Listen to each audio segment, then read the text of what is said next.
Then stop it. When you come and hug me, I can't take it anymore. This is my grandma. I can't take it anymore. Oh, God is so good. All these years praying. Oh, it's been such a long time.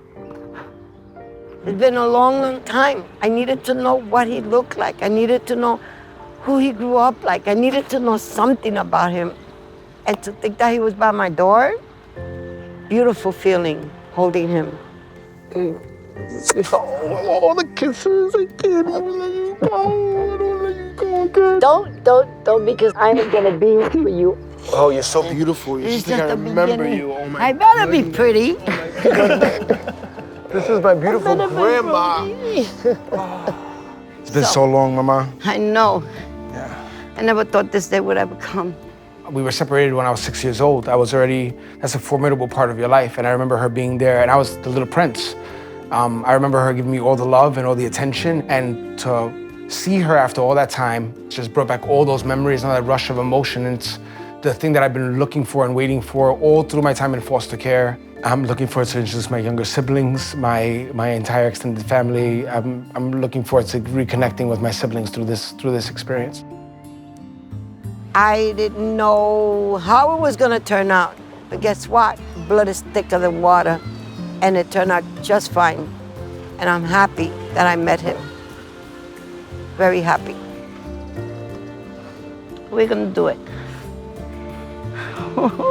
Papi, you're so beautiful. Thank you so much. No, you're not. You're handsome. Thank you so much. I'll take either one. It's okay. I can't believe Mi abuelita, I can't. this. The search is over, and the looking and the feelings that I had are over, and I took a new breath.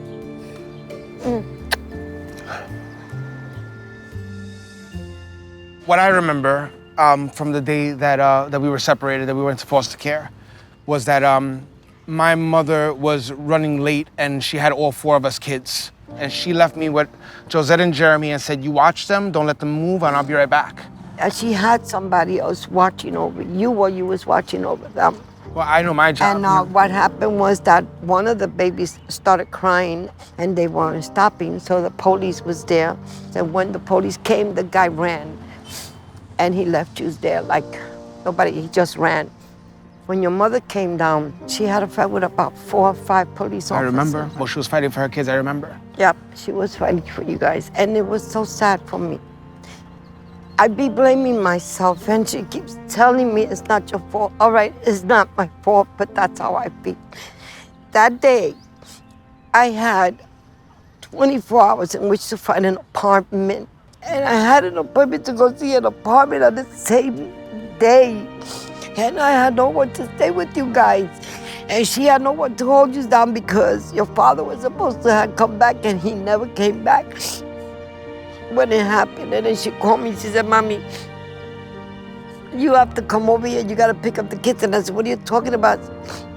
They arrested me, and then she ran it down to me what was happening, and I ran. And I took you guys and I brought you home with me. Now, that judge took you guys from us. I went to court 3 different times. So it's not like we didn't look for you. It's not like we didn't love you. It was nothing of that. It was the system. The system kept us apart. Not your mother, and not me. The system. If I had known that as a child, if someone had told me that as a child, I would have had a better outlook probably on my grandmother and my mother. Looking at it from hindsight, I mean, I had a pretty good life. My father Eddie's fantastic. My mother Sandra is beautiful. And Augustus and Jeremy and Josette, my job, as far as keeping them alive and making sure they were healthy and safe, I did that for as long as I could. That was one thing that your mother always admired you. I didn't leave them until I was 17 years old. When I was 17, I joined the Marine Corps when I left them. First thing she told you, take care of your brothers. That's what I always did. Yeah. You're the big boy now. You take care of them, make sure that they're fine, that they're okay. And I think I did that. And you always did? Yes, you did. I'm happy to bring them back to her, grown adults, and happy with their situations in life. To know that we weren't forgotten, and that she didn't just give up, and to know that she got clean because of that situation really puts a light of hope into my heart. I'm so happy to be here. I'm happy to see you. I'm happy to love on you and get your love.